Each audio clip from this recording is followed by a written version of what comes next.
Приветствуем вас, дорогие зрители!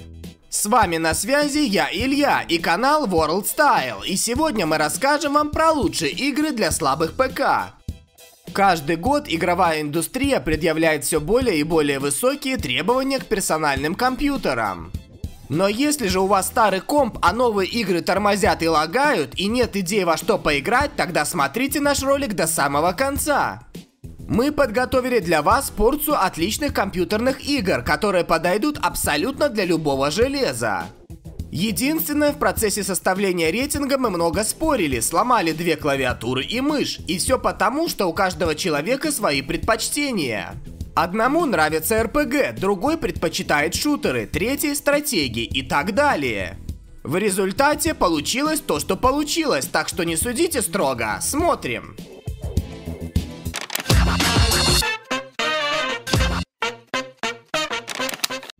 На 10-е место мы поставили Fallout 3, экшен-РПГ в стиле постапокалипсиса с видом от первого либо третьего лица, разработанную компанией Bethesda. Fallout 3 можно смело считать игрой с открытым миром, он довольно большой, исследовать его можно очень долго, встречать разных людей и участвовать в событиях пустоши. В любой момент можно отложить в сторону сюжетную линию и пойти погулять. Второстепенные задания не менее увлекательны, чем основные, а все персонажи рассказывают свою захватывающую историю и обладают хорошо прописанной мотивацией. И хотя предыдущие две части Fallout создали абсолютно другие люди, разработчикам из Bethesda удалось сохранить атмосферу игры. Fallout 3 это как ящик с подарками. В каждой локации встречаются интересные задания и испытания. Можно попасть на космический корабль и спасти Землю от уничтожения, или защитить город от злобных супермутантов. В игре не скучно, а интересно и увлекательно, поэтому 10-е место. На 9-м месте прочно закрепилась Elder Scrolls 4 Oblivion. Это очередная экшен-РПГ, разработанная опять-таки Bethesda, привлекла миллионы поклонников из разных стран качеством графики, сюжетом, детализацией и ролевой составляющей. Сюжет Oblivion развивается в альтернативном мире в стиле фэнтези. В этом мире живет много разных рас – люди, органианы, каджиты, эльфы и другие народы. Детальная проработка основных и побочных квестов – отличительная черта всех игр Bethesda, и Oblivion не исключение. Неважно, сюжетное это задание или небольшой квест в дальнем уголке материка, у каждого захватывающая история и сюжет. Захватывающие приключения, интересные сюжетные истории, красивое изображение и динамичные схватки – все очень радует и заставляет запускать игру снова и снова. 8-е место мы отдаем Left 4 Dead 2, шутеру от первого лица про зомби-апокалипсис, изданному компанией Valve. Первая часть Left 4 Dead сразу же стала хитом, а вторая ее намного превзошла по графике, дизайну и сюжету. По сравнению с первой частью, герои, миссии, автомобили, оружие – все на более высоком уровне. Герои, автомеханик, футбольный тренер, аферист и журналистка, то есть обычные люди, нашедшие силы и смелость организовать людей и выжить. В одиночном режиме они на протяжении 5 кампаний будут методично продвигаться в сторону Нового Орлеана, использовать холодное и огнестрельное оружие, передвигаться на машинах и уничтожать всю нежить по пути. Left 4 Dead 2 – игра с хорошей графикой и низкими системными требованиями, которую можно пройти с друзьями и как следует позажигать, так что скучать не придется. 7-е место достается Call of Duty 4 Modern Warfare 2, шутеру от первого лица, разработанному Infinity Ward. Можно сказать, что это первый шутер про современную войну, где используются современные технологии и техника. Сюжет о вымышленных военных действиях в ближайшем будущем. Он разделен на несколько миссий, где герой оказывается в роли бойца и должен выполнить определенную задачу, уничтожить противника, взорвать что-то, добраться до ключевой точки и так далее. Игра очень радует большим выбором оружия, сочными сюжетными видеороликами и поясняющей схемой тактики на экране. Графика немного похожа на фильм, спецэффекты, захватывающие сцены падения вертолетов, масштабные боевые действия заставляют думать, что все это похоже на войну в реальности. По крайней мере, в 2009 году это было очень похоже, что позволило Modern Warfare 2 стать шутером года для средних ПК, которые по сегодняшним меркам уже являются слабыми. На шестом месте Diablo 2, легендарная олдскульная RPG с изометрическим видом, разработанная Blizzard Entertainment. Она отлично подойдет для слабых ноутбуков и компьютеров. Но если сдуть пыль и не смотреть на дату выхода, откроется удивительный мир, давший начало жанру RPG в стиле хоррор.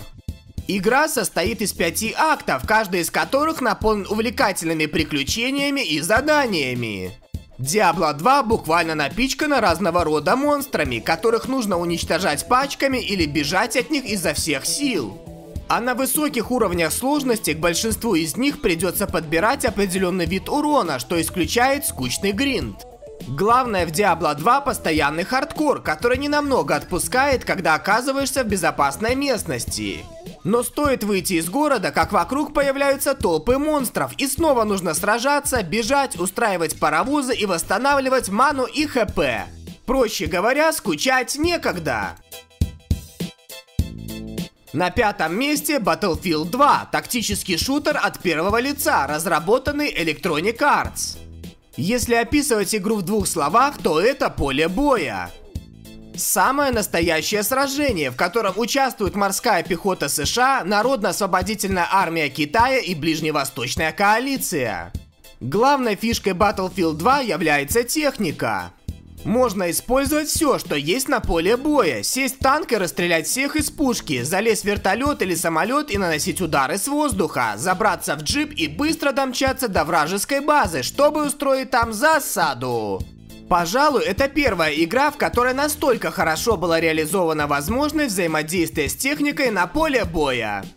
Battlefield 2 в нашем рейтинге, потому что она захватывает. Сражения с другими людьми по сети всегда интереснее, чем занудное прохождение сюжета, а в этой игре это реализовано на очень высоком уровне. Деревянная медаль достается эпичному Half-Life 2, шутеру от первого лица в стиле научной фантастики, разработанному компанией Valve. Half-Life 2 признали игрой десятилетия, ее любят миллионы людей из разных стран и с нетерпением ждут выхода третьей части. Мы долго не могли решить, на какое место поставить игру, но все-таки присвоили ей почетное 4-е место. Во время прохождения придется передвигаться пешком, отбиваться от инопланетных монстров обычным ломом, решать головоломки и пробовать разные пути прохождения. Это сложно, но интересно и не дает оторваться от Half-Life 2 на протяжении многих часов. Сюжет, геймплей и графика – основа успеха Half-Life 2. Слухи о разработке третьей части ходят уже несколько лет, но ребята из Valve молчат как партизаны. И судя по всему, Half-Life 3 мы увидим не скоро, если вообще увидим. Почетное 3-е место достается героям Меча и Магии 3, пошаговой стратегии с элементами RPG, выпущенной New World Computing. Эта игра самая популярная пошаговая стратегия со слабыми требованиями. Играть можно как в одиночку, проходя отдельные сценарии или кампании, так и в многопользовательском режиме. Многопользовательская игра, среди прочего, поддерживает режим Hot Seat, в котором несколько геймеров могут играть в игру, находясь за одним компьютером. Герои Меча и Магии 3 – одна из наиболее популярных пошаговых стратегий за все время. В нее можно играть часами и днями, и это не надоедает. Уникальный мир не смогли повторить следующие части и многочисленные похожие игры, и вряд ли это получится, поэтому присваиваем заслуженное 3-е место. На 2-м месте Warcraft 3, стратегия в реальном времени, разработанная Blizzard Entertainment. Warcraft 3 имеет довольно длительный по меркам стратегии сюжет, который позволяет не только научиться азам игры за все доступные расы, но и в полной мере насладиться геймплеем, узнать историю мира Warcraft и познакомиться с ключевыми персонажами. Отличительной чертой игры является возможность постройки уникальных юнитов, героев, которые отличаются невероятной силой, умениями, набирают опыт в битвах, что привносит элемент RPG. Но сетевая игра, долгий сюжет и RPG составляющая не главное в Warcraft 3. А главное в том, что игра стала основой всех проектов в жанре RPG, вышедших несколько лет спустя. Значит, разработчики сумели распознать предпочтения игроков и сделали такой продукт, который понравился всем без исключения. Warcraft 3 must-have для любого человека, которому не безразличны компьютерные игры. Итак, звучат фанфары, и на первое место встает Grand Theft Auto San Andreas, приключенческий экшен, выпущенный компанией Rockstar Games. Серия GTA про реальную жизнь, где главный герой попадает в такие ситуации, которые могли бы произойти в настоящем.